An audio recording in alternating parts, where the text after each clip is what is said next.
Now, for what we have in the case of number 6, for y prime minus xy is equal to 0, we have at the root, okay, you have, instead of plus xy, have minus xy.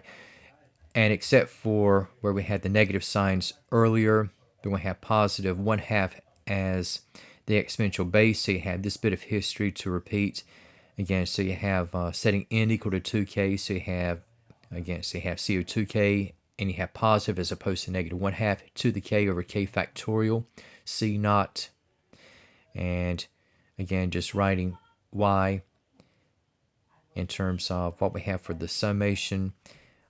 Again, so you have c naught, and this time around we have at the root you have positive as opposed to negative 1/2 to the k times x to the 2k, and then wrapping into factors as the exponential base to the k power.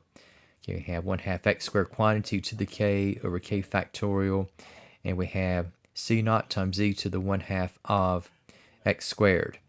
And if I were to run this particular equation into the ODE analyzer, okay, this is what I would have from Maple with the gamma function in the denominator and putting in terms of factorial notation. So again, this would arrive at this particular translation in the summation, which we have in the function at c naught times e to the 1/2 of x squared. Now, for what we have officially in the case of number 6, and again, so we have with y prime minus the quantity of x plus 9 times y is equal to 0. Okay, so if I edit this out,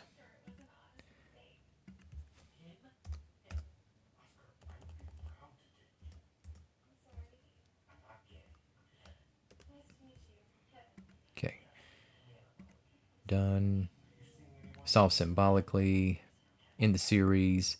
So again, I have y of x is equal to 0. All right. So we have for Maple, there's no series solution that is provided.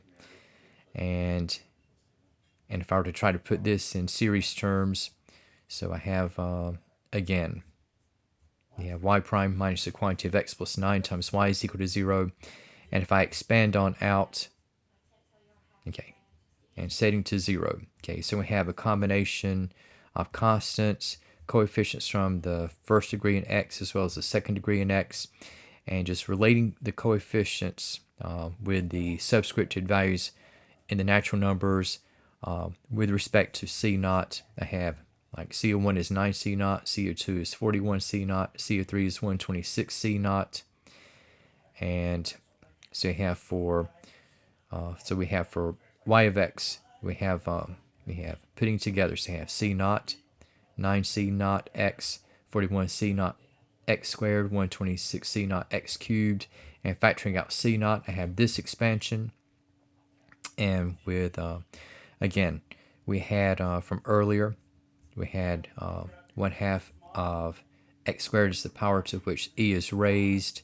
So again, for the series expansion, I have c naught times quantity 1 plus 1/2 x squared, 1/8 of x to the 4th, and so on. And taking long division into what we have for 1 plus 9x plus 41x squared, and so forth. Okay, this is going to be the quotient.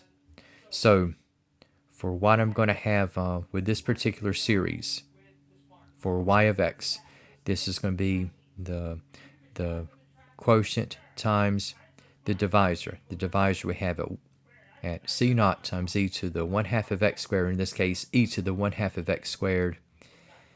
And so with the divisor times the quotient, again, the divisor I have e to the 1/2 x squared. And for the quotient, this would be the summation as n goes from 0 to infinity. And we have the quantity of 9x to the n all over n factorial. And this translates to e to the 9x.